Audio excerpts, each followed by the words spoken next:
show, everybody. Seth, what's your last name, Seth? Williams. Williams and Malika, a.k.a. Nina. Bensalah, is that your last name still? That's it, yep. Bensalah from Reference Real Estate are in here right now.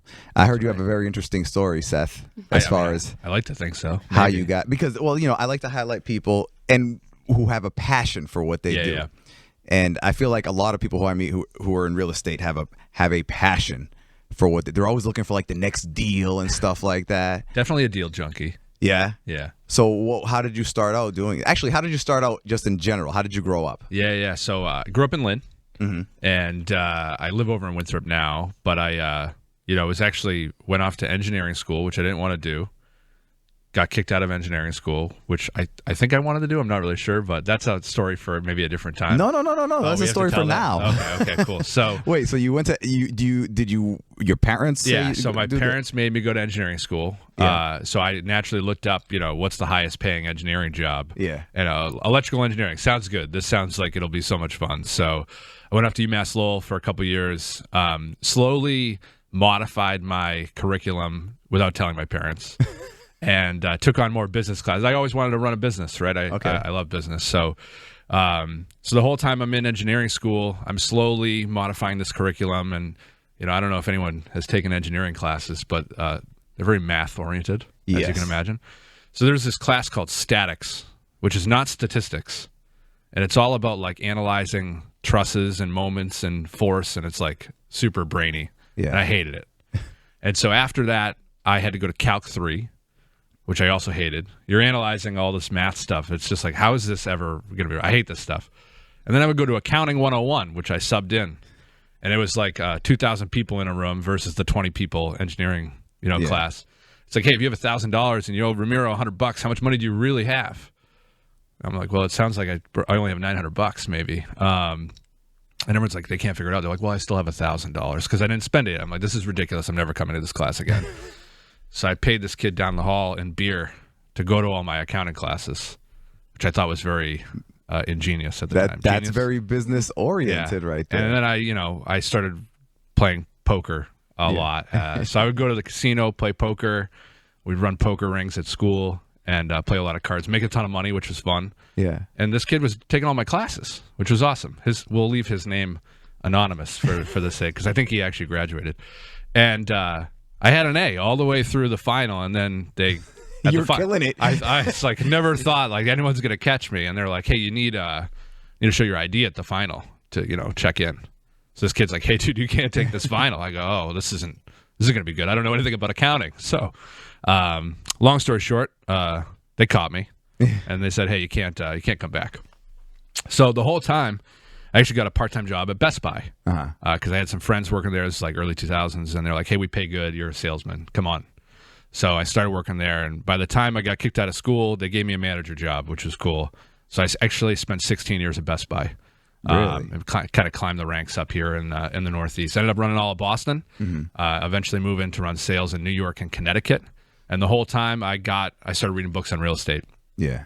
So here I am, a salesman teaching sales, 4,000 employees. Which books did you read? So have you ever read like Rich Dad Poor Dad? Of course. Great book. I feel like everybody at some point who thinks about, not even about real estate, who's like, I don't like the way my life is going. There has to be a better way than just paycheck to paycheck. Yeah. The first book they pick up is Rich Dad Poor Dad. Yeah, life-changing book if you've read it. And if you haven't, I highly recommend it. Robert Kiyosaki, thank you. I'm glad you said it first. I've already screwed that up. So just super smart. Try to get in all these different quadrants of, being an employer, being an employee, being an investor, and I forget the other one. But the whole time I was like, oh, this makes a ton of sense. So then you just start reading. Are you familiar with like Bigger Pockets at all? No, what's that one? Bigger Pockets is a huge blog, essentially website, and they're now a publisher. They write a bunch of real estate investment books. So they have a podcast as well. So I start binging podcast after podcast on my drive because I was traveling all through upstate New York for Best Buy. Yep. And I had all of Connecticut, all the uncool parts of New York, head down to like the Bronx and Yonkers and all the way out to Buffalo. So a lot of time in the car hitting stores. And so I took in a lot of content the whole time. And I was like, geez, I should buy a multifamily property. So I do what any young kid does. They go on Zillow or whatever, and they try and click around and find a realtor. Realtors aren't great. That's, I think, my opinion, and I'll just leave it there. So it's just it's a business. It's really low barrier to entry. So you can get in for a 40-hour course. You go take a test. Mm-hmm. It's pretty. I thought it was okay. Some people struggle with it, but you take the test. You're instantly licensed. You can sell real estate. Yeah. The class teaches you nothing about it, and so there's just a lot of part-timers in the business. I know so many realtors I know some great realtors, but then I know other ones, and I'm like, how are you a realtor? Well, my first thought is, and I don't know, this is my personal opinion, but it's like a personal trainer. I'm of the opinion of my personal trainer needs to be in shape. That's a good first You know step, what I'm saying? And when it comes to a realtor, I'm always like, well, let's see, like, where do you live? What do you own? I always want to know that. Yeah. And rent. Because I want you to be kind of practicing what you preach. Yeah, exactly. That to me, I don't know if that is like nice, but I know that's some that are. I'm like, you still live with your parents. Yeah. You're not saving any money, but yet you're telling people, oh, yeah, buy here. This is a great thing. How do you know? Yeah, you don't. How do you don't even pay rent? Yeah, the personal trainer analogy is great, right? Because like if you found somebody online and we met at your gym and your gym sucked, and this guy was 200 pounds overweight, you'd be like, I'm here for one session only. I'm out. So I think that's a really good analogy. But there's a lot of realtors. I mean, there's I think, I don't even know the count. There's 20, 30,000 here in the Boston area alone. And there's a lot of stats out there that most realtors don't sell 2 houses a year, right? So would you go to a personal trainer that has 2 clients or works out twice a year or something? It's just, I'm going to keep chasing your analogy there. So it's true. It's just bad, right? Yeah. So if you sold like 3 or 4 houses, you'd be in the top 10% of realtors. Like, that's a joke. If you sold 3 or 4 houses a year, yeah, really, you'd be in poverty, right? Like you wouldn't make enough money, but you would be significantly more practiced than any realtor. Yeah, not any, but the vast majority. Something like 89% of realtors fail in the first 5 years, and they dip out of the business, right? Mm-hmm. So anyway, I find a house I want to buy, and so I meet, I'm supposed to meet this realtor on the internet or whatever. They don't show up. So here I am teaching sales professionally for a Fortune 500 company that's, and I'm responsible for thousands of employees. And at the end of the day, it was just absolutely crazy that, this largest financial transaction I'm trying to make in my mid-20s is met with just irresponsibility. Mm. I was pissed. And so I rinse, lather, repeat like 3 or 4 times. And I was like, I've read 3 books and I understand more about houses than you. And this is your job. So as a joke, I called up a buddy and I go, hey, we should open a brokerage. This is a joke. And he's like, I've been dying for someone to tell me that. So he was an attorney. Yeah. So we opened a brokerage, like literally as a joke. And I think it was like 2013, 2014. What's it take to open up a brokerage? So when you're a licensed real estate salesperson, which I ended up becoming and still am, you have to hang your license with a broker. A broker either has to be an attorney. You go to law school, you can just become a broker because you went to school for like 300 years. Yeah. So they'll just give you the license. So my wife can become a broker. I'm writing that down. Yeah. I actually have a deal going on with her right now. Yeah. Not going great. Really? We got beef. I'm just kidding. Not really, but I do. Yeah, really. You can talk to her about it later. So yeah, she can become a broker, right? Just apply for a broker's license, no problem. Yeah. And then you can either hang people individually under her or the attorney, or you can start a company and it becomes a brokerage. Mm. Or you can be a licensed salesperson and operate for at least 2 years full time. You have to prove that you've done. There's not even a quota of deals, so to speak, but you just have to show you've put in the hours, which is very ambiguous. Mm. And then you have to go through another course and then pass another test. You have to get what's called a surety bond. It's just a license bond. It's super cheap. And then you're a broker. So my buddy Joe at the time was a broker because he was an attorney. And so we opened a company 2013, 2014 as a complete troll on the real estate industry because it was terrible. Now, pretty good time to buy too, right? Because I think prices were one of the lowest they've been in a long time in 2011, 2012. So we had just come out of that, all the financial crisis, which is not what's happening right now, to be clear. We could probably get into that too. But, and And so, yeah, I basically side hustled in real estate for about 4 or 5 years. I still was doing my sales job at Best Buy. And eventually found out we were having our daughter Kennedy in 2019. And I just turned to my wife. I said, hey, I don't want to be in New York. We're about to have a kid. I'm just going to quit. She was like, well, that sounds like a bad idea, but we had enough real estate transactions going on. And I think it was late 2018. We actually merged and acquired it with another small real estate company just to rebrand and grow a little bit. Started bringing on agents at the time. And then, 2019 just went kind of cold turkey, jumped into real estate full time. So it's not that I was part time before. I like to call it like 2 full-time jobs. Yeah. Right. Because I would go to New York, on Monday night or Tuesday morning and come back Thursday night or Friday. And then I'd sell real estate all weekend, 20 hours and go back. Yeah. And so, just got to the point where I wanted to call it and do it full time and, became pretty successful. And I remember the first year, me and Eric, who's one of our agents, he's kind of followed me through this train, used to work at Best Buy as well. We sat down and made a business plan like late 2019 about how much money we wanted to make. And like, hey, it sounds like we need to sell like 60, 61, 62 houses. And I had a real estate coach at the time. And I was like, that's like a lot. Like I sold like 9 this year. Like, how am I going to do that? And I was like, well, he's like, break it up by month. So I broke it up by month. And I was like, dude, in June, I'm going to have to sell like 14 houses. There's only like 20 days of work when the registry's open in June. I'm going to do that. He's like, you're going to need an assistant. I don't have any money. I was like, how am I going to hire an assistant? He's like, just do it. You'll be fine. And so I did. That's Malika. There you go. That was 4 or 5 years ago. That's Nina? Yeah, that's Nina. Yeah, we're gonna make sure that sticks. Yeah. So this guy who started his firm like just because he just wanted to be like, I look, I'm gonna show you how easy it is to do this. Now has this idea of selling 61 houses in a year, and he's like, hey, I haven't done this before. And by the way, I used to work. I don't think I told her that. Oh, you didn't? Yeah. She was just like found her on Indeed.com or something. Okay. So what drew you to him though? So I come from a hospitality background. So I was restaurant manager, bartender, server, did all that, worked at the airport as well. Was looking for a change, and it just happened to be I was living in Winthrop. I still live in Winthrop at the time. Found it. I was like, oh, this might be interesting. Might be in kind of a new career path. So responded, put me through some rigorous interviews, like Truth. 3 to 4 rounds of interviews. And I was like, okay, this might be something. I was in the process of taking my course as well. So I think kind of like the long-term plan was to get licensed anyways, and just kind of start this new career path. So went in, vibed, everything kind of checked out. And we just kind of took it from there and offered me the position. And that was January of 2020, right before the world kind of. Great first day. Yeah, honestly.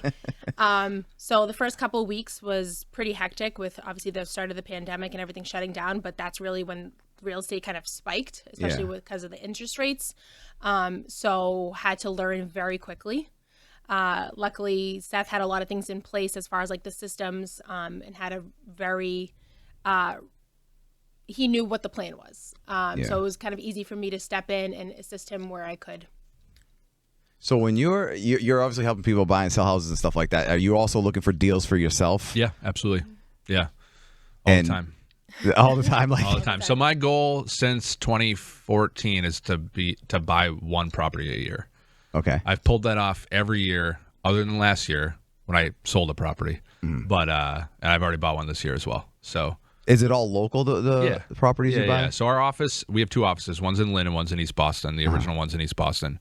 We used to be in Winthrop, but we moved it to East Boston just to be a little bit more broad. It's a bigger market, right? Yeah. So, and then, a lot of the times I'll find stuff off market, on market. And always looking for a good multifamily or commercial, like mixed use. So office and residential or all office, whatever it is. And always trying to buy a deal for sure.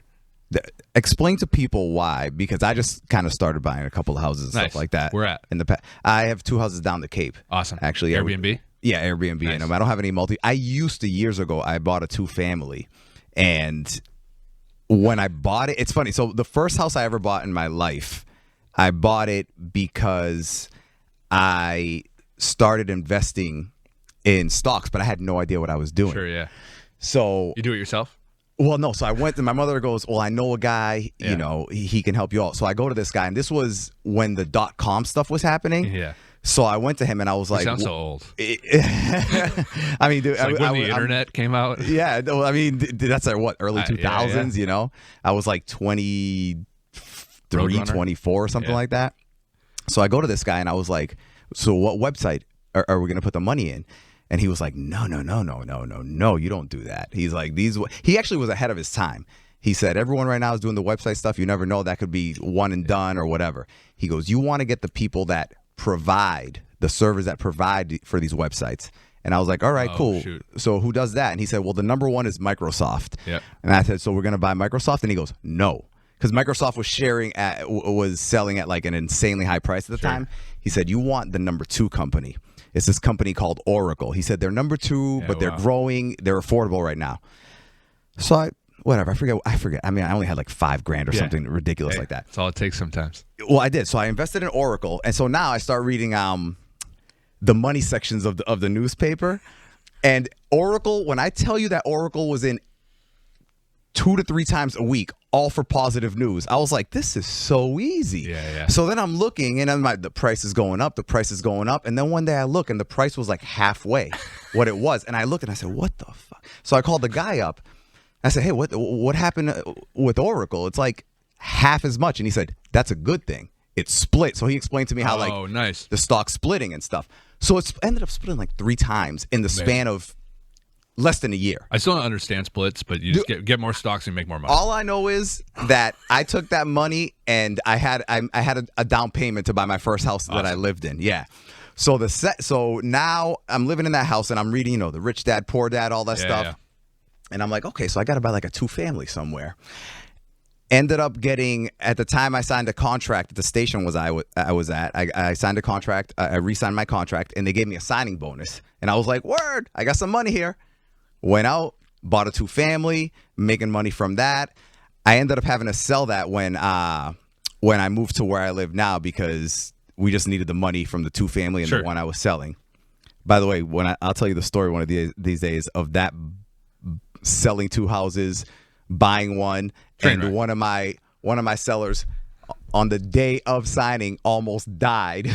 Yeah, I got stories, man. Like, dude, it was crazy. But we ended up getting through that process. And then again, I started talking with my wife. I'm like, we gotta get in on this stuff now. So we bought one, and we started Airbnb-ing it. That was in We're in the Cape. East Falmouth. Awesome.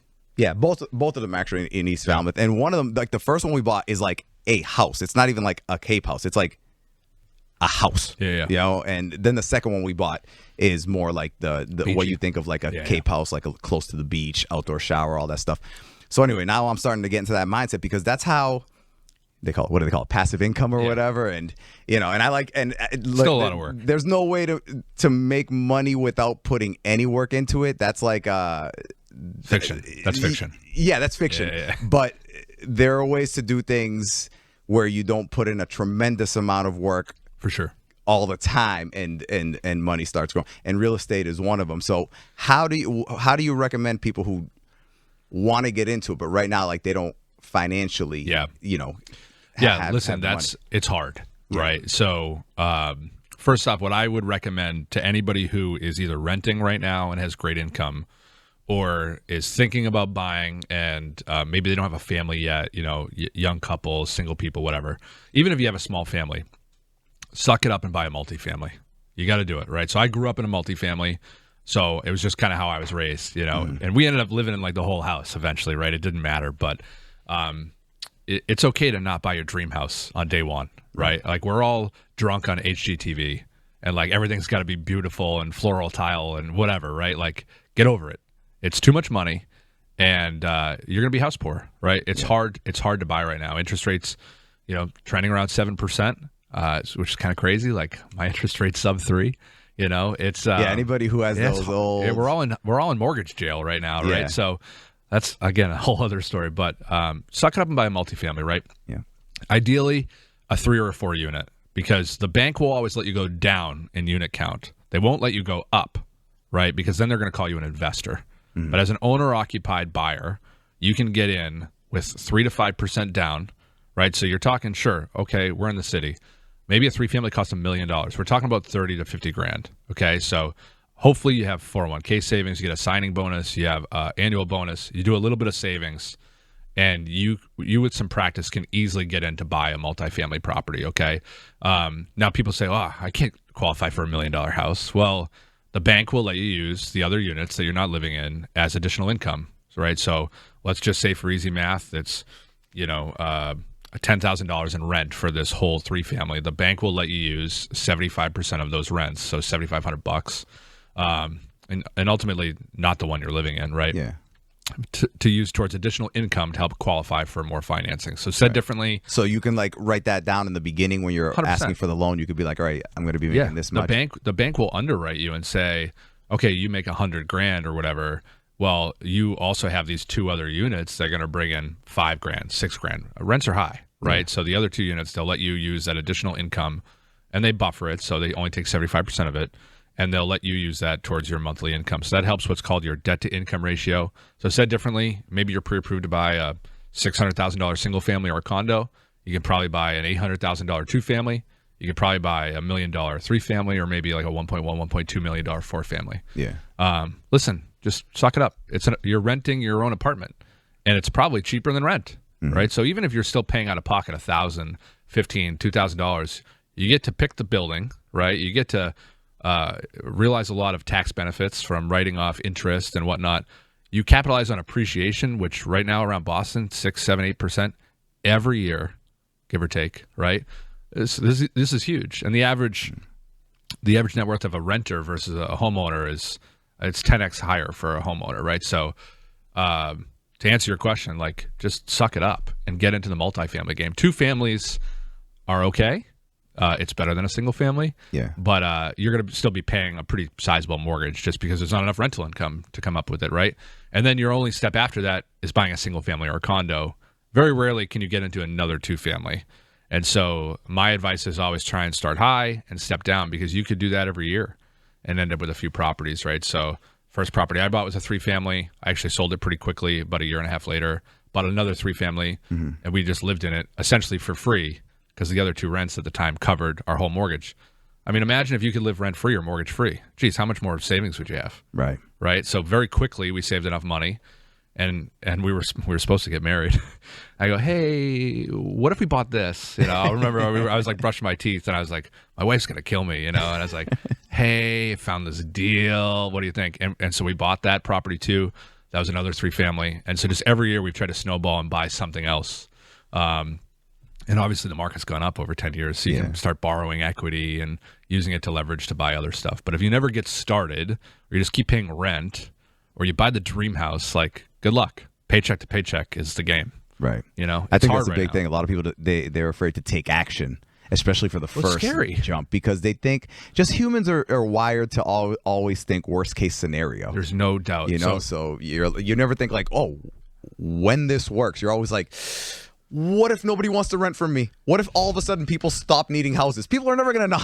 Yeah. People are never going to want to have a place to live. I'm just going to live outside from now on. Yeah. So. You're so right. Like, and actually the first property I bought with a friend, right? Because I was scared shitless. I was like, it was like a $300,000 3-family in Lynn. Yeah. It was like not in a great area at the time. And I was like, what if nobody pays rent? What if we have to evict everybody? I'm going to go broke, You're always like, I'm going to get the worst tenants ever. Yeah, which I still did, make no mistake. But, it didn't happen. Everyone just paid. And listen, you certainly have to like run the math, worst case scenario. Everything can look good on a spreadsheet. Yeah. Right. But you got to do the math and just like, you got to take risks. Right. So instead of like, oh, what's the worst that can happen? What's the best that could happen? You know? And like, listen, these guys know, like, I don't know. I buy stuff I shouldn't buy all the time. It is what it is. Like, what's the worst that's going to happen? It is what it is. I don't really care. Yeah. You got to take the risk. Where do you think are the good locations right now to buy multifamilies? Yeah, that's such a hard question because it is pricey out here, right? Boston just named the hottest real estate market in the country fairly recently. It's also one of the most desirable places to live in the country. I think it was also number 1, right? So it's just expensive. So anything by Boston is going to be pricey. and probably be a little insulated. We have such good medical education here. It's a good place to live, right? So anywhere around here, you can't go wrong. So I would gravitate towards the places you can just afford that check out. Obviously, rents are always higher closer to the city, so prices are going to be higher too, right? So I like to find pockets of towns that are like in Winthrop, as an example. When I moved there 10 years ago, I was looking in East Boston because it was close to the city, but everything in East Boston was like $200,000-$300,000 more than in Winthrop. So you just piddle over to Winthrop, and there's a little coastal community. This is kind of nice. Yeah. And the numbers checked out, right? So I think every single property I've ever bought was written up on a spreadsheet. And I go, this is good. Let's go see it, right? So again, think of it like you're renting for a couple years. It's okay. So anywhere that checks out math-wise and is safe, obviously, and you're okay living there, it should work. And certainly going to the areas that are a little bit tougher or rougher at first, that's how appreciation happens, right? So like, again, you don't have to buy the dream home, right? So anywhere close to Boston, you just can't go wrong. Even like Dorchester's changing like freaking crazy right now. Yeah. So anything obviously close to the T is great for renters. You always have higher rent, less turnover, all that type of stuff. But anywhere where the math checks out, I don't mean to be so ambiguous with it. It's just like you could be in Worcester, it doesn't matter. Okay, give me the and be more specific when it comes to talking about, because I'm interested in this stuff. When you're saying the math checks out, what are we looking at specifically? Yeah, so I think it depends on what type of investment you're making, right? So as a residential investment, everybody has different goals. Like my goal when I was first buying property was like, how do I live for free? Honestly, it's a lot harder to do that now with 7% interest rates at prices that have doubled or tripled, right? But whatever that metric is for you, I'm paying $3,000 in rent. I'd like to pay half in rent. That would be amazing. I'd be able to save so much more money. So like figure out your personal goal, and then we can start underwriting or finding a property to fit that, right? It doesn't have to be this glamorous thing where you have to make X a month on it, right? So I always like cash flow properties. So a property that makes money every month as an additional paycheck. That's one of the things when I was working at Best Buy. I was like, how do I replace my paycheck with property income, right? So I only needed one or two of those to basically not have to work anymore, right? And then your lifestyle changes, of course, right? Don't do that. More houses. Yeah, right, exactly. It's fine. That's why I'm still buying, right? So, so it's like whatever that metric is for you. Is it replacing the paycheck? Is it I need $2,000 more a month? Is it cutting your rent in half? Like that's more important. You got to figure that out first. But naturally, like there's commercial like underwriting things that banks look at.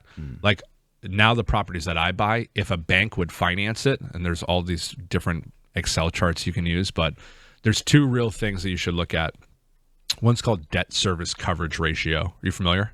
No. So it is what it sounds like. It's there has to be a certain amount of revenue or income to cover the debt. Okay. Most commercial banks, so any property over 4 residential units, so 5 and up is considered a commercial property. They're going to want to see this debt service coverage ratio be at least 1.25. So $12,500 a month in income to $10,000 in debt. Because at the end of the day, if you default, the bank doesn't care. They're just going to keep the property and make money. Right. So a lot of the times the stuff I buy now, I'm looking for stuff that a commercial bank would underwrite, and it checks out. And for me, that's one factor. Oh, this makes sense on paper. What's the cash flow? And honestly, if it makes money and the bank checks it out, I'll buy it right now. I'm fine with that, because it's less about X many dollars here or there, because I am also very bullish on the real estate market here locally. Like I told my wife years ago, like, I don't think our kids are going to be able to buy houses. They're going to be so freaking expensive. Yeah. Right. You can't build here. The population's growing like crazy. Zoning's really hard. So like we have to buy everything we can right now to set our family up. Right. So it's less about month to month cash flow and it is just owning the asset and like letting appreciation take us up. So I think you got to get a goal, right? But there's so many cool calculators you can use to like put current rents versus what market rents could be. And there's a lot of landlords selling their properties that are just very poorly run because they don't have debt on them. So they're fine making a few $1,000s in cash flow, but now a bank won't check it out. So I know that's like a super long answer, but like No, it's it's super interesting. complicated, right? Like it depends on what you want. Yeah. If you just want another asset, that's fine. Let's find another asset, and it shouldn't lose money. That's okay too. Now, what about for somebody like me? I'm not handy guy. So when it comes to owning properties, and you're like, okay, well, what about when the toilet breaks? Yeah, What about I'm the least handy person alive. It's to the point now, like my wife. I don't think you're. My 3 favorite words are call the guy. Yeah, it's to the point where my wife bought a tool set. She's like, she doesn't even ask me to build things anymore because I just get so frustrated and break them immediately. Yeah. Like it's like all this IKEA stuff. I can't do it. I hate it. But I think, listen, Google's great. You can find so many good people hyper local to anything. You can build up a little team. Yeah, 100%. And obviously, that's a lot of what Malika does now is coordinate with vendors to get stuff done. And at Reference, we're simultaneously running a property management company now because just like in real estate, property management sucks too, right? Yeah. So it's like, do you self-manage your Cape stuff? My wife does. Yeah. But we also, it's easy just because it's 2 houses, and her dad is like the guy. Yeah. He literally, and he loves doing that stuff. So she's like, Dad, we just sent them down there this week to fix the dryer. Yeah. So and he's all about it. But eventually I'm thinking about down the line. Yeah. Do you guys use any tech to help manage the Airbnb stuff? No. So it's a site called, We Need a Vacation or something. And it's exclusive to the Cape. And the difference between that and Airbnb is, well, one, you're only paying 1 fee yearly to advertise your stuff, but then you're going back and forth with the buyer, with the renter. Yeah. So she deals with them directly and stuff. Nice. And because she's got that law thing going down, she's great at the communication stuff. Where I'd be like, she is very responsive. She is very responsive. Yeah, I'll give you that. You work with her, so we'll work. Yeah, we're doing work with her or whatever. But so that's the way we do it right now. But I'm always thinking like down the line. Yeah. Listen, that's one of the reasons that I choked and bought a property with a friend because he was super handy. Yeah. And I've done this already, and I would advise anybody who's worried about this stuff to suck it up. Yeah. It's going to be okay. The people will pay rent. You do your due diligence. Hire a professional to help you, right? But that's what's kind of cool about having a good agent. They have all of these people locally. So if they're going to help you transact and make this purchase, there's no question they have the people to help you get stuff done. We help clients all the time. We like to be like the general contractor of the transaction. We're not general contractors, to be clear. But just call us. Whatever you need, just let us know. And we have the handyman, the electrician, the painter, this, that, the junk removal. It doesn't matter. So if you're working with a good realtor, they should connect you with that person. But you don't have to be handy. Legit, I can barely hang a photo without ruining the wall, right? So we have the handyman do it, So you just got to budget for that stuff, right? And I think naturally any property when you first buy, it's always a shit show. The first 3 months, it's just like any new job. You're learning, you're onboarding. Yes. You needed to learn. 100%. Yeah. So, Malika, now, are you in the buying and selling game for yourself? I am. So I'm a licensed realtor as well, and I've been for a couple of years. And it'll be 2 years in November, but we purchased a multifamily for our first home. Yeah. So we did the thing. We twisted sucked it up. her arm. Yep, absolutely. We lived in the basement unit for close to a year. Absolutely hated it. Yeah. Got no sunshine and was literally seasonal depression. But then we eventually, once we were able to, so we purchased it and it was tenanted, and we kind of worked with some of the tenants. We kept one. One of the other tenants ended up leaving, so we moved into another unit, and we're just working on fixing up the house. Didn't need a ton of work, but exterior maintenance, yard, stuff like that. And we're just doing it project by project, and just going from there. I would definitely advise anyone. I think for us, growing up, our parents did not own. We rented our whole life. So thinking about purchasing a home was a very big deal for us. So it took a lot to get there, but absolutely so happy and so grateful for the steps that we took to get to where we are now, and that we purchased a multi for our primary. Obviously not my dream home. I want that, aesthetic vibe. I want a wraparound porch. I want a lot of things. But I'm okay with waiting and making the right moves, especially to set up our family as well. How often do you, so you're saying your goal is a house a year. Yeah. Is that something that you recommend to somebody if they get into this? Yeah, it's hard. Yeah. It's really hard to do. And I'm just lucky. Like a lot of the times, the stuff that I'll buy, it's just like on market, and it's just sitting there, mismarketed. I like to buy just really bad, crappy properties, because you force the appreciation so fast. Yeah. And real estate ultimately is just math, right? So if you can back into what that property should be worth once the revenue's fixed, it's just like any small business. You can buy it right and force some appreciation. So it's hard to do. The barrier to entry is always cash, right? Yeah. And buying investment properties, you need 20, 25, 30% down. So sometimes we'll use private money to acquire properties, right? Because we have enough assets, we can do what's called cross-collateralize, right? So put a lien on some equity maybe that we have in another property and use someone else's cash to acquire assets, stabilize them, and then refinance them with the bank. That's how I've honestly done it a lot. Very risky, but it works, And at the end of the day, it's just math. So if you run the numbers, it's just a fact. It's not open to interpretation. This is what the property will be worth commercially because it's off of this revenue and this debt service coverage concept, right? And so we've done that a bunch to buy property instead of, keeping $300,000, $400,000, $500,000 liquid to acquire properties. It's hard, right? So yeah, I absolutely do think people should try. Listen, set a goal for whatever you want. Not everyone wants to buy a property a year, and that's okay. Yeah. So back to what's that investment goal for you, or what are you trying to accomplish? Super important. Maybe it's one every 2 years. Maybe it's one every 3 years. That's why if you start high with unit count and go from a 4, you could very easily buy another primary residence and move to that one, and then move to a 2-family, and then finally buy your single family. I've had a lot of clients and friends do this. Right. So for us, we were able to buy a 3 and then ultimately buy a 2-family. We converted it to a 3-family. Right. So you're allowed to get in with a little bit of a lower cash barrier. Eventually, we bought a single family.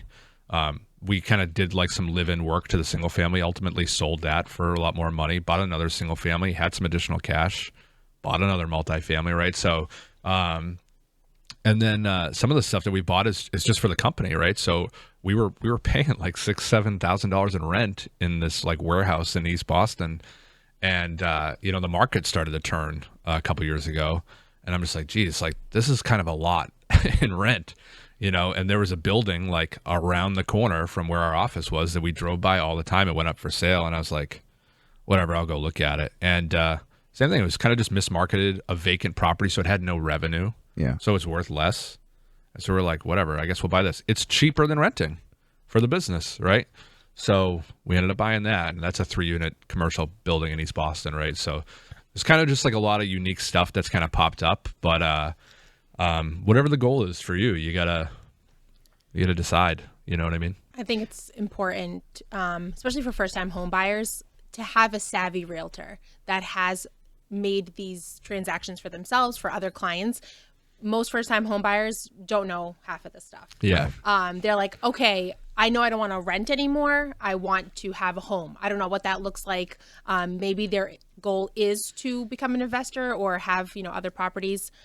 Maybe it's just to have that single family, but it's a lot of wrong information or misunderstood information that's on the media, especially. Yeah.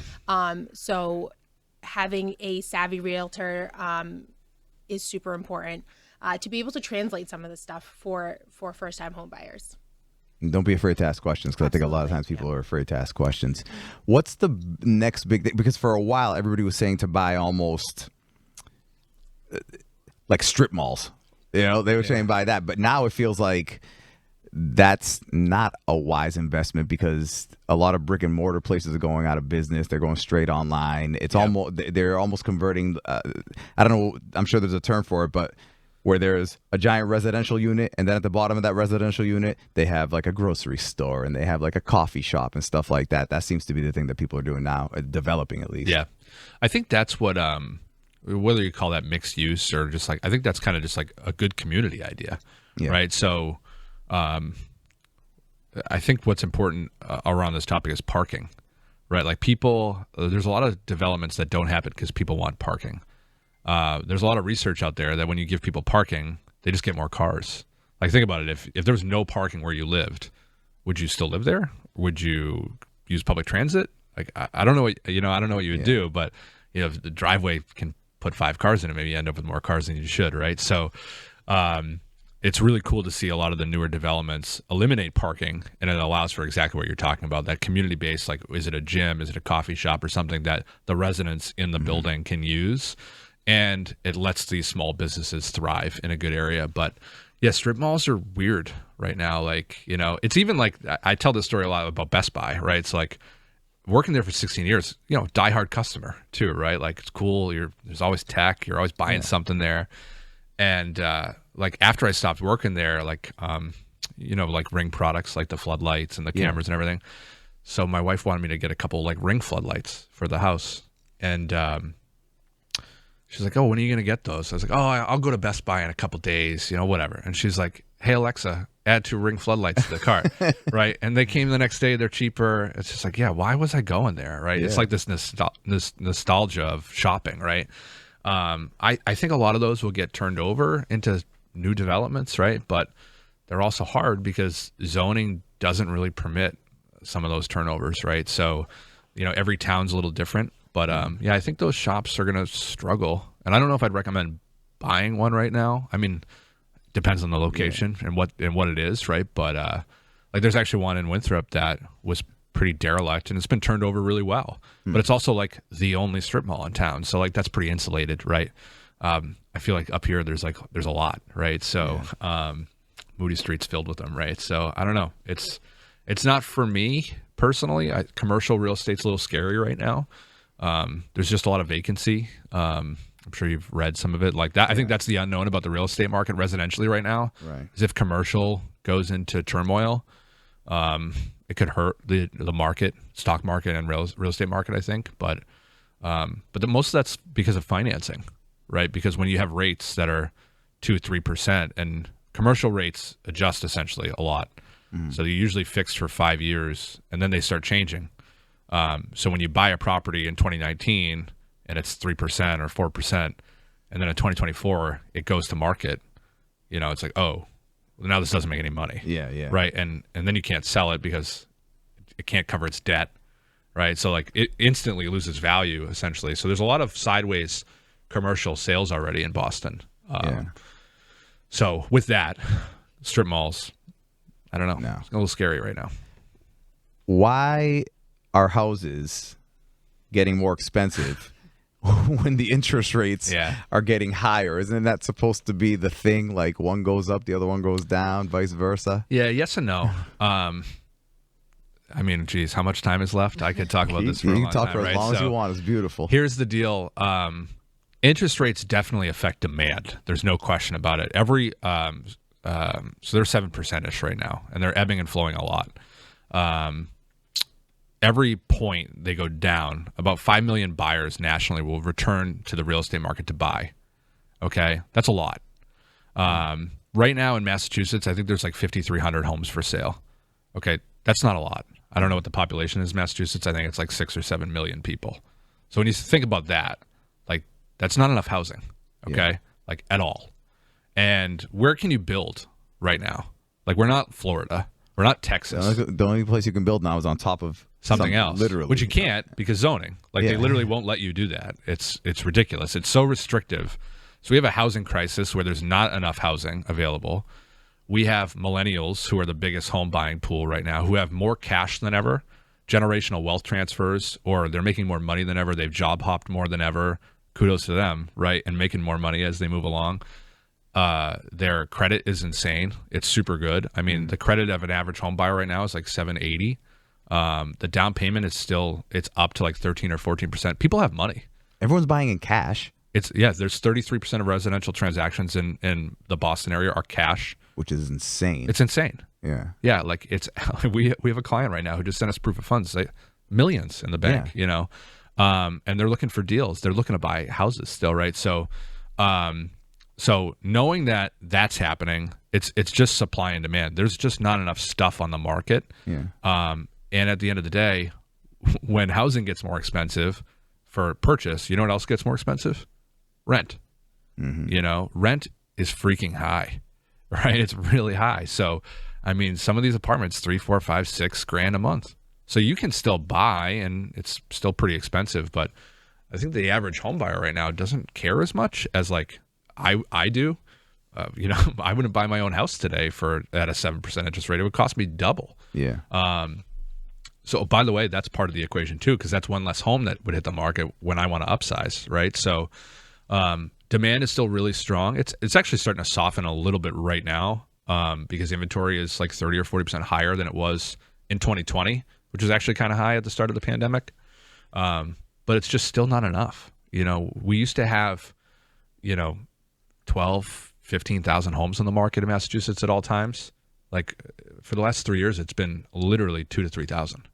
So it's actually high right now at 52, 5,300. And I'm just talking all of Massachusetts. That's insane. So when you think about that, like it's just not enough houses, right, for this population that is ready to buy houses. Like it's super inequitable. That's just Massachusetts though, right? Oh yeah. My wife will send me randomly. We're on a kick where we send each other houses. Yeah, we all do this from realtor, but she'll send me ones like from Dallas, Texas exclusively, and I'm looking and I'm like, mansions. Are you kidding me? Yeah, we could sell our house, buy 3 of these. Yeah. Let's move our ass to Texas. Yeah. Now, why don't you would just catch on fire when you went outside? That's the difference. But now, why don't you think about buying in other states and stuff like that around the country? So we do have a place in Florida that we Airbnb. The Florida real estate market, different story, by the way. Turmoil right now. There's like 60,000 houses for sale just in Sarasota County. It's crazy. Yeah. So it's a good time to buy there. Yeah, maybe. I don't think it's corrected as much as it should have. Yeah. It's also caused by insurance. Insurance is like a train wreck across the country right now. Everything's just super expensive, insurance-wise, down there due to all the disasters that have happened, right? But yeah, listen, I'm not opposed to buying in different parts of the country. I don't know them like I know Boston, right? So when I bought in Florida, I just hit up a realtor online, interviewed people, found somebody, and pulled the trigger down there. But like for me, I like residential housing because of everything we just talked about. There's not enough of it. So you said it earlier, like I'm not going to stay outside, right? So I'm probably gonna be okay. Whereas the strip mall can get vacant, but I don't know what the demand is in other parts of the country, and I think there's a lot of stuff happening state to state that I just don't know it as well. The barrier to entry definitely could be less because some of the purchase prices are significantly cheaper. Make no mistake, but but Dallas is interesting because it's or Texas in general, although gigantic, is one of the markets that ebbs and flows way more than locally. Like we're very steady. We're like the S&P. You know what I mean? It's always good here because there's still not enough inventory. There's still always a ton of demand. As people have always moved out of California and to Florida, to Texas, and they're like, I kind of hate it. I'm going back to California, and then all these houses hit the market again. So, and they're also most infected by this insurance stuff. So. Definitely cheaper cost of living there. There's no doubt about it, but it's not for me. But Massachusetts is pretty steady with people not like flocking out of the state, or they flock out, but they go to like Rhode Island, Connecticut, and New Hampshire. Yeah, and Florida. But it's always steady. We always have pretty good population growth. So multifamily, Massachusetts, just outside the city. Yeah, you just can't. I'm doing wrong. This podcast strictly for myself. Yeah, that's okay. I was gonna say. We know some good agents. We can help you out. Yeah, if you're enjoying what you're listening to, good for you. I'm legit trying to take notes because I know nothing about this and I'm always interested. And I think where I get lost sometimes is literally the math part. Yeah, like 'cause some people go like basic math and some people go hardcore extra things, and I'm like, wait, what are you talking about right now? Real estate, it's honestly fairly simple. Like there's a purchase price. There's, if you're taking out debt, what the debt costs, right? And you can get into what your payment's going to be very easily. Like there's a billion calculators, just Google it. And so then there's rents.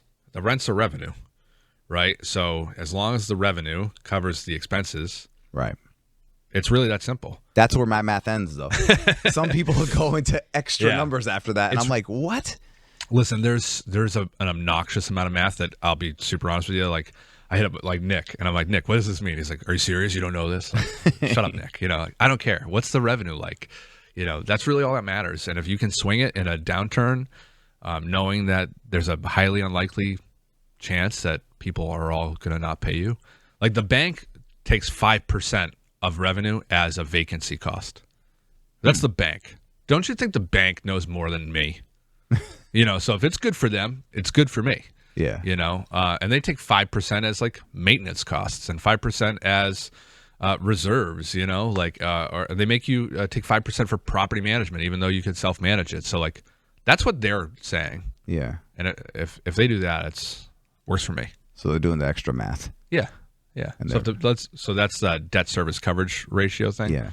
Just income, expenses. If it checks out, the bank would back it. It's probably fine. Can we talk about the company real quick again? Yeah. Do you guys want to mention some cool maybe transactions or how about we start with you? Like when you first jumped into it, you're like, all right, this is my first client or this is my first home I'm gonna try and sell. Let me crack my knuckles here, and talk about maybe that experience. Yeah. Well, I think that's the hard part about real estate, right? Like we were actually talking about this the other day in the office. Like I've probably done 500-600 residential real estate transactions at this point in the last few years. And so you get a lot of acumen, you're kind of in all these scenarios and you know what to do. But the first few are always hard, right? Because you might say things that you shouldn't. So like what? Seth? This is a bad story, full disclosure. So everything's been settled though, so I could talk about it, I guess. So I remember I met this client. They actually walked in the office. We hit it off. And we ended up helping them buy a single family locally. At the same time, they had to sell their condo. Okay, so you had mentioned this. This can be complex, and I was like, how hard can it be? Whatever. So we ended up putting the property on the market. It was probably like my third or fourth deal. So I don't know a ton, but I'm a salesman. I was like, I'll figure it out. So long story short, we end up getting close to closing on the new property, and the guy was like, hey, closing's supposed to be in a few days. When should I pack up and move? This is a bad question to answer because, if you give your opinion, you can trap somebody. So, there's a lot of things going on. Like you need to make sure the other transaction's ready to purchase before you maybe give this advice. So that's what we call clear to close. And I was like, I don't know, you got to be out tomorrow, right? So I would pack up now. You got to get out, right? Because they're going to want to walk through and make sure the house is empty. So I gave them that advice, and they didn't close the next day, and they didn't close for about 2 more weeks. And so this guy's stuff sat in a truck, a moving truck for 2 weeks, which is not cheap. It was a mover that I recommended, right? So the whole thing got super ugly. They couldn't buy, everything ended up happening, but it was super delayed. And naturally, when you pack up your whole house and throw it in a truck, your clothes and I don't know, everything you own. And then you can't go anywhere. What do you do? Do you go back in the house and sleep on the floor? I don't know. So long story short, he didn't pay the moving bill, which was interesting. Everything happened and he doesn't like me anymore. I screwed up. It is what it is. And you learned a lesson. I learned a very, very very lesson. Yeah. So, and now somebody out there hates Seth, but it's okay. You learned a lesson. Very much Seth so. is do not read that one Google review. Yeah. From 8 years ago. Well, luckily, he did not leave one. So we might have not asked him for one at the time. So could you please fill out this form? He's going to listen to this and he's going to go leave me one right now. Yeah. Whatever. So 6-7 months later, we got sued by the moving company. And I was like, what are you talking about? I didn't do anything here. So because the guy didn't pay the moving bill, the moving company sued us because I connected them, which I thought was super messed up. I was like, guys, you're my mover. What are we doing? And so we ended up going to court. We settled. We paid half this dude's moving bill, which was $20,000.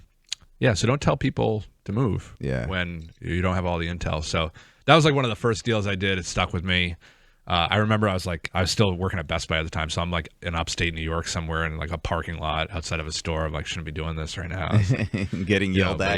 Yeah. But now I'll find your CD in a second. Give me one moment, sir. Yeah. So that's the ugly side of it. Now, there's so many of those deals that obviously didn't go as poorly, but you always learn something in real estate, which is kind of cool. Yeah. So I don't know. Hopefully that answers. You also question. Need the ugly stories because that's how you learn. Oh, and then you have your again. I didn't even get into the story, but when the time that we were moving to the house, we live now, we had to sell 2, buy 1, And, you obviously got to sell before you buy, and because we didn't have the money for it. Yep. So it's on a Friday, all right? I already know what happened. Yeah, we get a call. So, but listen to this. So it was we were selling a 1-family and the 2-family. The buyer of the 2-family, the wife was at I forget which hospital, with her daughter, who was a college athlete. The daughter is doing a stress test, so she's doing the thing on the treadmill. So they're on the unit, the cardiac unit. All this comes into play.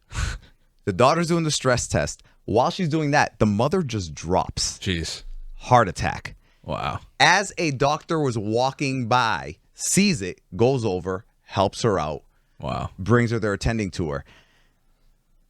So all we're getting is this lady might not be able to show up for the closing because she's currently like unconscious in the hospital, heart attack, all this stuff. And I didn't know the extent of it, so I was like, yeah. Can you just put a pen on her hand? Can we? Yeah. I'm like, don't we have like those little e-sign things? Yeah. And they're like, that's not how it works. So, but think about this. Have you ever heard of the Widowmaker heart attack? No. This one kills you. They said it takes about 4 minutes for it to kill you. If she had that heart attack at home, anywhere else, she would have been dead. If she had that heart attack in the emergency room or probably any other wing of that hospital that wasn't the cardiac unit, as a doctor was walking by, a heart doctor was walking by, it would have been a wrap. Crazy. You were meant to sell that house. We were meant to sell that house. But the whole time, so I'm going through, I'm calling the lawyer and I'm freaking out. And my wife, very calm and collected. This is before she, at the time she graduated law school, but when she graduated law school, she was like, I don't want to sit for the bar. And she's like, I don't want to do this. And I'm like, what? Just do the bar exam and just to have it. She didn't do it anyway. So she ended up, dealing with everything. Worked out great. So now, about a year or two later, we sit down and she goes, you know what? I think I want to take the bar exam. And I was like, now you want to take it? You could have already had it. But okay, whatever. We'll figure it out. So she takes the bar exam. And I said, I know you're going to pass. You should just start hitting, people that we know up. Just let them know that you took the bar exam. Sure.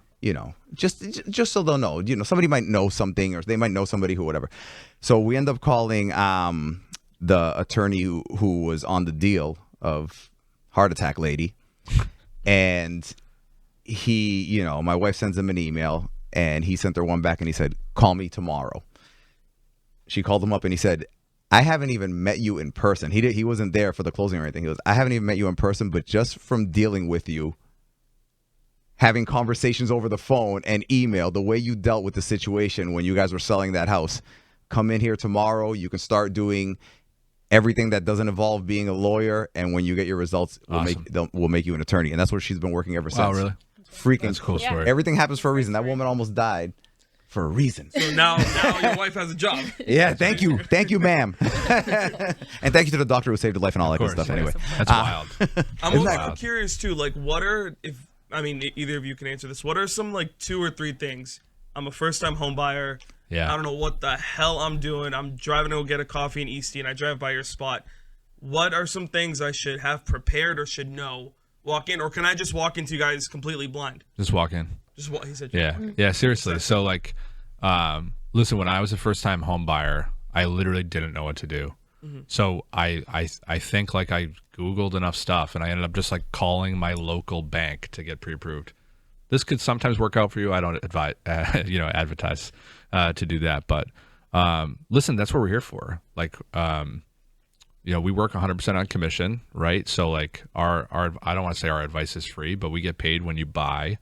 Everything we do up till then is professional advice, right? So that's ultimately what catapulted me into this industry. Is the whole time when I was trying to buy, I was super frustrated. Why can't someone just sit with me for an hour? And it's so funny. We call them buyer strategy sessions. I just wanted that, and so we do tons of those a week. Because this is the biggest financial decision you make. And yet, if you were investing in the stock market, there's a guy. right? Like, why is there not a process to sit down and learn about what this looks like, right? So, listen, have a job, right? Making some good money. And your credit should be good, right? So these are things that you can control yourself, right? So you can buy a house with 580 plus credit. I mean, your rate's not going to be great. It's better if it's in the high sixes, mid sevens, high sevens. Don't get me wrong. It's going to save you some money on interest, but as long as you get income and a job, you can buy a house. You know, it might not be the dream home, but you can do it, right? So And it's not like it was back in the day, like before everything happened in 2008. When they were giving basically people who... What happened in 2008? For real? For real? He was 8 years I was old. 8 years old. He was 8 years old. You know what? Watch the movie The Big Short Great or read the movie. book. Okay. It's Great movie. basically everybody... They were giving anybody loans to buy houses. Multiple loans. Like, but No asset, no income. you didn't even have to prove you had a job. Yeah. It was crazy. And then that eventually came to bite everyone back Really? in the Yeah, ass. so that's what caused the housing pop and the financial crisis in 2006 to essentially late 2008 is literally anybody who was over the age of 18, if you had an ID and a social, you could apply and get a loan with no assets, no money saved, nothing, no income verification. It was crazy. And you could buy a house. And they would put you in what's called an adjustable rate mortgage. So, and you could literally go buy 5 houses a year. It didn't matter. Like they just would let you do it. Oh my God. Yeah, it was. If it wasn't even that long ago to think that this was a thing. It was crazy. You literally could just go buy a house. So what everyone did is they started buying houses everywhere and renting them out. And then when those mortgages adjusted, Yeah. right, I went from maybe making a few $1,000s to having to pay a few $1,000s, and there was mass default. Right, so literally every house got foreclosed on. Essentially, not everyone, but. So if, like, let's say the adjustable, right? You had like maybe like a 3-year adjustable and it was like 2%, right?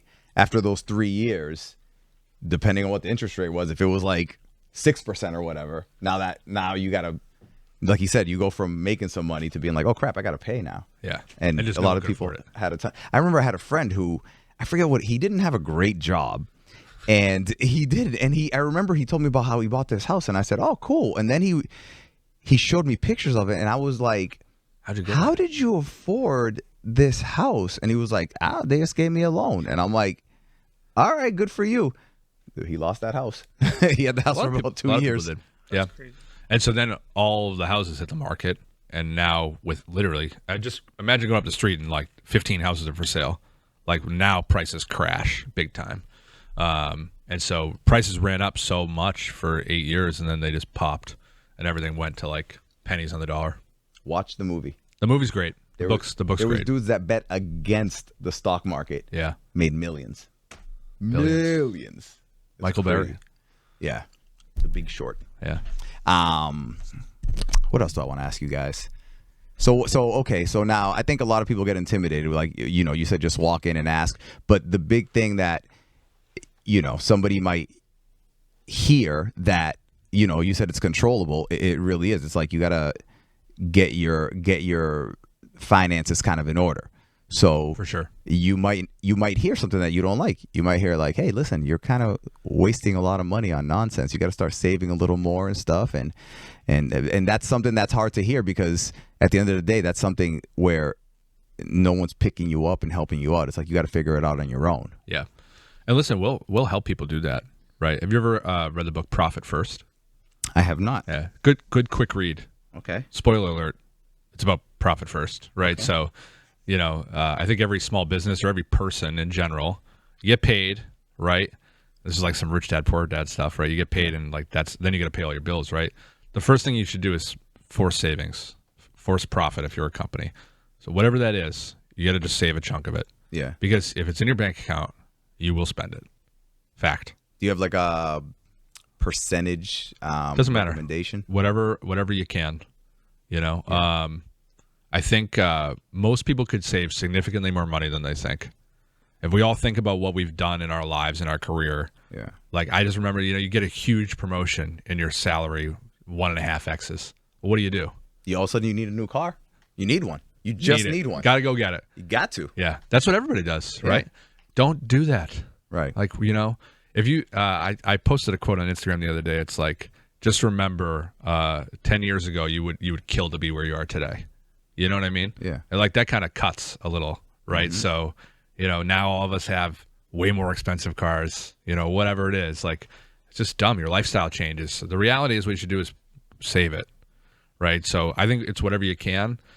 It could be a couple $100, could be $50. It doesn't matter, but if you think about that down payment scenario, like you should reverse into that. If you're trying to save 30 grand, how do you save 30 grand? Well, does it take you 2 years? Does it take you 3 years? I don't know. You're going to miss out on a lot of appreciation in those years, right? So it's worth it to kind of hunker down and save. Yeah. Save the cash today and you should send it somewhere where it's hard to get, right? So like you send it somewhere else where you cannot get it today. And pretend it doesn't exist. That's my advice. I don't even know how to look some of it up. Yeah. And don't get me wrong. You could call Martin's my finance guy at Northwestern Mutual. I go, hey, he's like, hey, it's going to take like 7 to 10 days. Shit, never mind. I'll figure it out. That's just life. Yeah. So the more you can save, the better. But there's a lot of other things too. There's gifts of equity you can get from parents, relatives. There's loans out of your 401k. There's a lot of things you can do. There's first-time home buyer stuff too, there's right? a ton of grants right now too. Like honestly, they're so complicated, but like the city of Boston will give you like 25, 50 grand, as like a second mortgage to help you buy as well, right? So like, there's so much free money out there right now to help stimulate housing and people to buy homes. It's one of the biggest things that helps the economy is a home purchase, because people buying, selling, they're moving, they're buying new stuff, they're buying new furniture, they get new services, they call the guy, so the government wants us to do that stuff, right? So talk to a local lender, talk to a local professional. Obviously you don't have to walk in, like that can be maybe a little scary, but like, reach out online, whatever it is, contact us, like just figure it out, make a plan. It's not going to happen overnight, but a lot of people think it's this giant undertaking. You could be a homeowner in 45 days, easy. Sean Benosian from Guaranteed Rate, he says this all the time. It's like, why can I get a credit card in an hour or like 10 minutes, not even a car loan in an hour, but everyone thinks a mortgage takes like 3 months. Like it's just not that long. Yeah. It's the same process, right? So yeah, maybe don't buy the new car, and save some money instead. And your recommendation is buy and hold unless you need to sell, or are you against the flippers? No, I'm not against it at all. They're a for-profit business, right? And they do a lot to clean up neighborhoods. Yeah. But yeah, if you're just a regular guy or gal, yeah, buy and hold's way better. Again, I don't think the housing market's going down anytime soon locally, so you're probably going to build a lot of equity over the years. I mean, think about just your house the last 2 years, my house the last 2 years. They've all probably gone up substantially. Hell yes. You know what I mean? Just 2 years. Like that's crazy. Yeah. So you miss out on that if you sell. That being said, how familiar are you with like the tax benefits from selling your primary residence? 0%. Yeah. I have a guy. So as a single person, when you sell your home, you're entitled to up to $250,000 in tax-free gains. Okay. As a married couple, you're entitled to up to $500,000. Okay. Okay. So I like trading up, right? Because like eventually you live in a house for a handful of years, appreciation runs up, and now you max out that tax-free benefit. And so maybe then it makes sense to trade up into something bigger, better, and restart that clock a little bit. But consult. This isn't tax advice. Consult your tax professional, right? But I like that. That's honestly one of the reasons we moved a couple years ago. It's like we're maxing this out. Like, well, I guess we're moving. Yeah. So I try and climb that economic ladder as much as you can. But yeah, you should hold it. Yeah. Right now we got that sweet. I think we got like a 3% interest rate. So yeah, we staying, baby. Well, and so you asked me a question earlier. Why are houses still going up? Yeah. It's because of that. Because it's because of you, Ramiro. Yeah, it's because of you specifically. Like, no, all of us should be maybe selling and buying something else that we want or really desire, or buy that dream home or whatever. The family grows, right? But we don't want to give up that rate. So I can't tell you how many clients we help right now who just say, hey, like these houses should be coming back on the market, but they're not because their rate's 2.25, 2.5. And they will rent them out and they will make $800-900 on them and pay the higher interest bill with that money. And that's one less property that's probably never coming back to the market. Think about Airbnb stuff. Like that house might never come back to the market for the people to buy as an owner-occupied property. So just this inventory amount just will dwindle for an extended period of time. So there will have to be some loosening if and when rates do come down to spur the growth of, homes coming back to the market. Are you a fan of the Airbnb stuff? I hear a lot of people that are not big fans of it. Yeah, They're I got one. I don't run it very well, but it's I am. I mean, it's pretty awesome to have a house somewhere that you love going, and you can rent it out. And I like it, and we've been lucky renting it out and stuff. But I always get this worst case scenario where I'm like, what if people just like stop going to Cape Cod because they start hating the beach? Not gonna happen. Yeah, ever. Yeah. Like, no, your biggest worry is sharks, I think, right now. I don't know, but I'm definitely a fan. I mean, listen, there's two sides to this story. I hate the fact that there's less housing, but I still have one. We're lucky enough to be able to have one, right? So, but yeah, I don't think I'm a hater of it. Yeah, it's definitely more work than just like having a place and just having like your renters. No doubt. There all the time. Yeah. Yeah. I think it's probably my worst performing like rental, so to speak, but I also get to go there for 3 weeks in the winter and go to the beach. That's a beautiful thing. It's like whenever it's not rented, we're like, well, hey, now we know where we're going this weekend. Yeah, 100%. Yeah. I think the only thing I really don't like about it is like, so down where we have it in, we're in like Anna Maria Island in Florida. I don't know if you've ever been. We're in this like pretty interesting strip that's not like an HOA. So they're very rare down there to not have an HOA, homeowners association, for those who don't know what that is. And like, I feel bad for the neighbor. Homeowners association, by the way, Moose, is just a bunch of people in the neighborhood who are like, hey, don't paint the house that color. Cut your grass, asshole, and like they're judging you on the basically. Even if you own the house. 100%. Yeah. A lot of rules. There's a lot of rules. Yeah. It's literally, it's just like, it's a click. Yeah.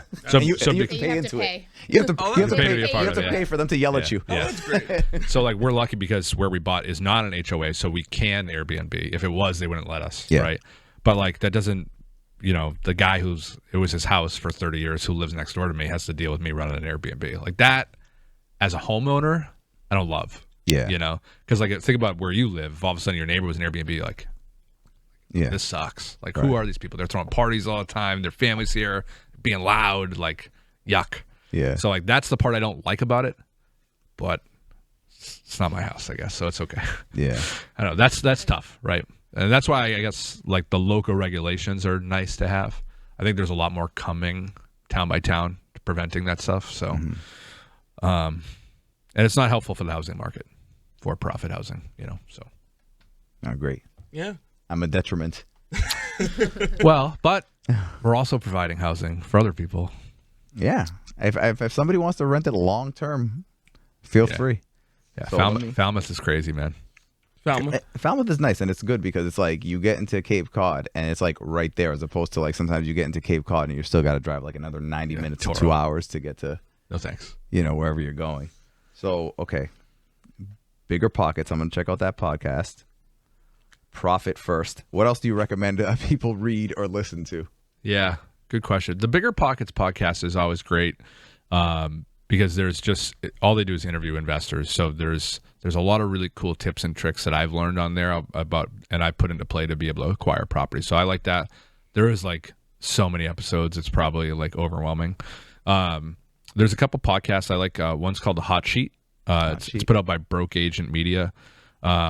It's more geared obviously towards realtors, but they do a show literally every day, and it's just about the national real estate market. So sometimes it's 15 minutes, sometimes it's 30 minutes. So that's how like I caught up on a few episodes on the way in, right? So there's just so much good content. I mean, there's so many podcasts now, right? Yeah. Like you can find anything to consume any content that you're interested in. So is yours still going? Yeah. Let's plug it in. Oh, you got a podcast? Yeah, I have a podcast dish. So we went hard for like a year and a half. It's hard, man. I'm sure you know. I mean, dude, I'm doing it once a week. Just when I asked Moose to help me with it, he was like, "When do you have time to do this?" And I'm like, Friday early afternoons. Yeah. Is literally all I have right now. It's hard. It's hard to do, and it's a lot of work. So it's nice that you have someone to help you out with that. So yeah, we have a podcast called The Word. Don't look it up because there's probably not a post in the last couple months, but we're getting back at it. We're getting back at it actually next week. So it's just me and a friend of mine, Brendan Ward. He's an attorney at Cherry Tree Title. And yeah, we just talk about the hyperlocal real estate market. We've interviewed a bunch of small business owners and stuff, and title reps or insurance folks. So just try and put out some weekly content. Nice. We're on a sabbatical right now, but we're returning soon. So I'm shocked we haven't been on sabbatical. Well, we are. Well, we will be. Yeah, soon. probably next couple of weeks. Yeah. I'm on vacation. I was going to say. Everybody is on vacation. Actually, for like a solid 10, 12 days. No one's around. Yeah. So advice. If you had to break down just the absolute most basic advice for somebody right now who's either A, looking to buy their first house, or B, looking to get into real estate investing. Yeah. Locally, DM us, right? So reference group on Instagram. I'm at Sell in Boston on Instagram. That's our website, sellinboston.com. I would love to just have a conversation with anybody who's thinking about anything to do with real estate. I hate to be so like vanilla about it, but just get with a professional. Everybody knows a realtor, literally everybody. There's a billion of us. But you don't know if your realtor's a good realtor. Well, if you ask them any level, so here's part of the problem in real estate is everyone just goes to their friend or family member who's in real estate. Right. No one interviews anybody. They always pretty much just choose the first person. So yes, talk to a professional, but maybe talk to 2 or 3, or reach out to us. We can be one of those folks. You just got to get into it. I hate to make it sound that easy. It's really just not hard. Everyone's so scared about it, and there's really nothing to be scared about. So if you have good credit and you're making good money, don't buy the expensive car. And if you're still renting, let's talk about either investing in real estate or buying your home. There's been plenty of people I've twisted their arms. I'm like, hey, you should buy a 3-family. You should buy a 4-family. And they've bought several, and now they live for free, essentially, right? So you change people's lives with that shit. Yeah. So just reach out. It's seriously, it's not going to be difficult. So, and it can happen fast. And yes, the market is high, and yes, rates are high, and nothing's going to change. When rates go down, do you think prices will go up or will they go down? No, everything's just going to keep going up. That's correct. Forever. That's how. That's great. That's how money works. So do it now. Right? You just got to do it now. Yeah. The rates might go down before the election because that always happens, but it's just going to make everything more expensive. That's correct. Yeah. Malika, how about you? I think just taking that first step, talk to a professional. There's a gap between full-timers and some part-timers. And if you are looking to make, especially the investment, to kind of build your portfolio, you want someone who's savvy, knows the market, has done it before, can give you some real tips of what to expect. Don't go to your great aunt Jean, that Seriously. has been a realtor for That was so specific. Who's that? She knows a great aunt. That was so specific. Great aunt Janine burned you back in the day? There's a lot to be desired. Again, look for someone who's doing it full time, someone who has, all of this is public record. You can do your research. Like Seth said, have some interviews, ask some really good questions. You'll be able to tell the difference. Yeah. And this is the biggest deal that you'll do in your life, likely. You don't want to take it lightly. Yeah. It's funny with some things in life, it's better to get with somebody who you're very familiar with and have a friendly type of relationship with. And then with other things in life, a lot of times those things end up being kind of financial. It's almost better to get with somebody who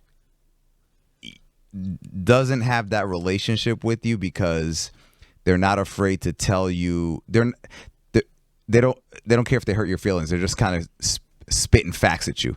Facts. So with as far as going to Aunt Janine and stuff like that, Romero, with the reference group, you're gonna get both. We're gonna be friends, but we're gonna tell you what it is. Yeah. Truth. And you're gonna like us for it. So Yeah. and again, a lot of our, a bulk of our business is our sphere and referrals, because we work with people that end up becoming friends, and they refer us to their friends, because we do right by them. We're going to tell you exactly. We're not going to line you up just to get the deal. That's not how we operate. So we're going to make sure we're doing right by our clients every single time. Yeah, well said. We've helped plenty of friends purchase and sell before. Like, best man at my wedding, I go, hey, Anthony, here's the deal. Like, we ain't friends anymore for the next 60 days. Like you're my client. Yeah. I'm your agent, and that's it. Don't call me. Don't call me. Don't call me. Hey, what's going on? We're not hanging out right now. Yeah, stop calling me Seth. It's Mr. Williams. It's just like, this is business. This is a big deal. Yeah. Right. And so, like, obviously there's some satire to that, right? But like, I'm gonna hit you with the facts, and like, we can't mess around with this stuff, right? And I think being straight with people is super important. It's very easy to tell people what they want to hear in this business, and you just can't do that.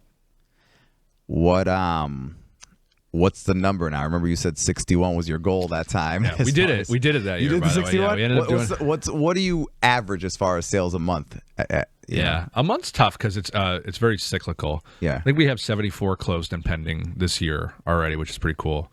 So last year, 125 transactions we did. We were named the #1 small team in Massachusetts, which is pretty cool. Oh wow. So Kind of a big deal. How many agents does your brokerage have? Yeah, so the team that is just actually Malika and I now, and then we have 5 other staff members as well that work at the firm. Okay. W-2 that help us get the job done, and then we have 13 other realtors as well that work there out of the 2 offices. So we because most agents don't sell 2 homes a year, we have a minimum standard. Like, you have to sell at least 4 houses to work with us. Yeah. And basically, if you don't, we kick you out. You know what I mean? Like, we want people who practice. Yeah. You don't want to go to the brain surgeon who only does 1 surgery a year. You want to go to the guy. You know what I mean? So, I know that sounds like so entry level, but just simply doubling the standard puts us in the top 10%. And we've been a top 1% team for 3 or 4 years now. Very nice. Yeah. Very nice. Seth Williams, Reference Real Estate. If you need help, they'll help you out. Just call them up. If you have any questions, say, hey, Ramiro told me to call you. And then just ask them everything you want about everything in life. No doubt. This guy went from saying, hold on, let me look in the back for Grand Theft Auto to having his own brokerage. That, by the way, he started just because he was pissed at realtors. Thank you, Seth. Yeah. Thanks for having us. Thank you, Nina. Thank you.